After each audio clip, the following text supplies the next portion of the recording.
अस्सलामुअलैकुम। अभी अभी मैं अचानक से ना एक कश्मकश में मुब्तला हो गया हूँ। दरअसल बात यह है कि मैंने थोड़ी देर पहले एक वीडियो डाली और वीडियो डालने के बाद लोगों ने मुझे गालियां देनी शुरू कर दी, धमकाना शुरू कर दिया, बद्दुआएं देनी शुरू कर दी, बुरा भला कहना शुरू कर दिया और मुझे समझ ही नहीं आ रहा कि वो ऐसा क्यों कर रहे हैं। मैंने क्या किया, मैंने कहा हो सकता है कि मैंने अपनी वीडियो के अंदर अब फ्लुएंसी के अंदर जिस तरह मैं अभी तेजी तेजी से बात कर रहा हूं, हो सकता है मैंने कोई स्लिप ऑफ टंग कर दिया हो, ऐसा कुछ कह दिया हो जिससे अल्फाज के माने बदल के कुछ बहुत बुरे मायने निकल गए हो सकता है मैंने किसी की गुस्ताखी कर दी हो। लिहाजा मैंने वीडियो को दोबारा देखा ये समझने के लिए कि मैंने क्या गलत कहा, मुझे समझ नहीं आ रहा। मैंने दोबारा देखा, फिर समझ नहीं आया, मैंने फिर देखा, समझ नहीं आया, 3 बार वीडियो देखी, मुझे समझ नहीं आ रहा मैंने ऐसा क्या कहा। लिहाजा मैंने सोचा कि मैं आप लोगों के सामने अपना मुकदमा रखूं और आप लोगों से पूछूं कि भाई क्यों गालियां दे रहे हो, मैंने किया क्या है। दरअसल बात यह है कि मैंने मौलाना फजल रहमान का एक स्टेटमेंट देखा। उस स्टेटमेंट के अंदर वो अपने कारकुनान को ये हिदायत कर रहे थे कि अगर तुम्हारे खिलाफ कोई डंडा चलाए, अगर तुम्हारे खिलाफ कोई ताकत का इस्तेमाल करे तो बदले में तुम भी डंडा चलाना और बदले में तुम भी ताकत इस्तेमाल करना। किसके बारे में कह रहे थे? वो कह रहे थे रियासत पाकिस्तान, इसके इदारों के हवाले से। यानी अगर पुलिस, रेंजर्स, आर्मी या कोई भी रियासत का इदारा तुम्हें डंडे से मारे तो कारकुनों तुम रियासत को डंडे से मारना, पुलिस को, रेंजर्स को। मुझे बड़ा हैरानी हुई इस बयान को सुनने के बाद।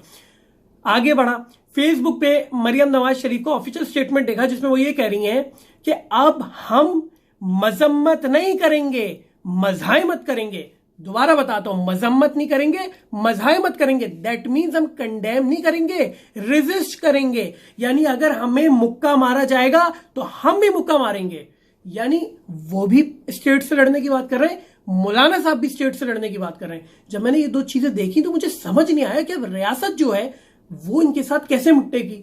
लिहाजा मैंने अपनी वीडियो में साफ साफ रियासत को यह कहा कि इन लोगों से उसी तरह निपटो जिस तरह अल्ताफ हुसैन से निपटा गया था, जिस तरह उसके ऑफिस गिराए गए, उसको बैन लगा दिया गया, उसके कारकुनान को उठा के मार के फेंक दिया गया, उसकी सियासत खत्म कर दी गई, उसको इलेक्शन में हिस्सा नहीं लेने दिया गया। मैंने तो सिर्फ ये कहा, लोग मुझे बुरा भला कहने शुरू हो गए, कहने लगे तुम अल्ताफ हुसैन की तरफदारी करो। अरे मैंने कब अल्ताफ हुसैन की तरफदारी की? मैंने सिर्फ इतना कहा कि जैसे उससे डील किया था वैसे इनसे भी डील करो, क्योंकि तुम इनको भी गद्दार कहो, जेलों में डालो, कैसे खुले घूम के फिर रहे हैं। इस बात पे लोग मुझे गालियां देने शुरू कर दे। मुझे समझ नहीं आती, क्या हमारे मुल्क के अंदर मैं, मेरे शहर के लोग इक्वल मसावी पिटाई की भी डिमांड ना करें? जी हाँ, मसावी पिटाई, इक्वल पनिशमेंट की बात कर रहा हूं, राइट्स की बात नहीं कर रहा। राइट्स वाली तो बात पुरानी चली गई, वो पहले की बात थी जब ये महाजर, ये पना गुजीन, ये तिलियर मटरवे, भूखे नंगे, काले कलूटे, ये उठ के कहते थे कि हमें भी यूनिवर्सिटियों के अंदर एडमिशन चाहिए, हमारे लिए कोटा सिस्टम खत्म करो, हमें भी नौकरियों में पूरा हिस्सा दो, हमारी भी नुमाइंदगी भरपूर होनी चाहिए। ये तो पुरानी बातें थी ना। 2-3 ऑपरेशन किए गए, कारकुनान को मार दिया गया हजारों की तादाद में, सेट कर दिया ना लोगों का दिमाग तुम लोगों ने। तो भैया अब तो हम सिर्फ इतना कह रहे हैं कि जो पिटाई हमारी लगा रहे हो, हुकूक गए, अब कह रहे हैं जो पिटाई हमारी लगा रहे हो भाई दूसरे की भी तो इतनी लगाओ। एमक्यूएम के सारे दफातर बंद कर दिए गए, इनके भी करो। एमक्यूएम के कारकुनान मार दिए गए, इनके भी मारो। एमक्यूएम के लीडरान को गद्दार करार दे दिया गया, इनके भी करो।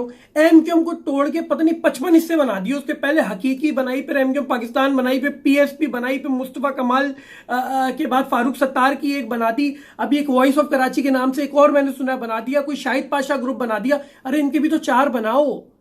वो नहीं क्लास में बच्चा कहता है मिस मैंने तो मुझे मारा, इसको भी मारे। हम तो अपने ये जो लोग हैं हम इनसे बड़ी इल्तिजा सिर्फ यही तो कर रहे हैं। उस पर मुझे क्यों गालियां दे रहे हो? सवाल उठाना भी मेरा हक नहीं है। अच्छा ये हक भी छीन लिया, ये राइट भी चला गया मेरे पास से। अच्छा मतलब हो सकता है ये भी चला गया और राइट के मैं अब सवाल भी नहीं उठा सकता। बात बताऊं क्या है, मैं अल्ताफ हुसैन की साइड ही नहीं ले रहा। अल्ताफ हुसैन को समझो, अल्ताफ हुसैन जो था ना उसके पीछे लोग क्यों गए थे?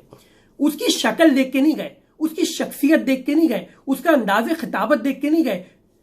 उसकी जो सवाल थे उनसे लोगों ने एग्री किया कि बात तो बल्कि दुरुस्त कर रहा है, तो हम भी ये कर रहे हैं। इसी तरह मैं उसकी उस सोच से एग्री कर रहा हूं और मैं भी सवाल उठा रहा हूं।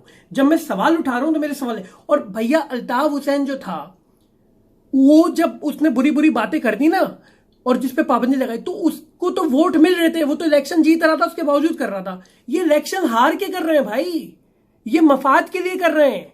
वो सवाल उठा रहा था, उसके बाद तो भाई मैं सिंपल कह रहा हूं, इन शॉर्ट मुझे गालियां बक लो, 10 और कर लो, लेकिन अपने दिमाग खोलो, सवाल उठाओ, सोचो, ये नहीं कहो कि हुकूक दो, ये तो कहो कि बराबर की सजा दो।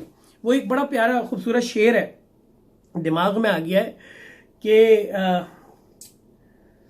अचानक से वीडियो बनाते हैं ना, तो यही होता है कि शेर दिमाग में नहीं आता कि सोचो के बंद हैं जो खलिए उन्हें खोल दो, ताज़ा हवा के साथ उजाला भी आएगा। हमें उजाले की ज़रूरत है पाकिस्तान में आज।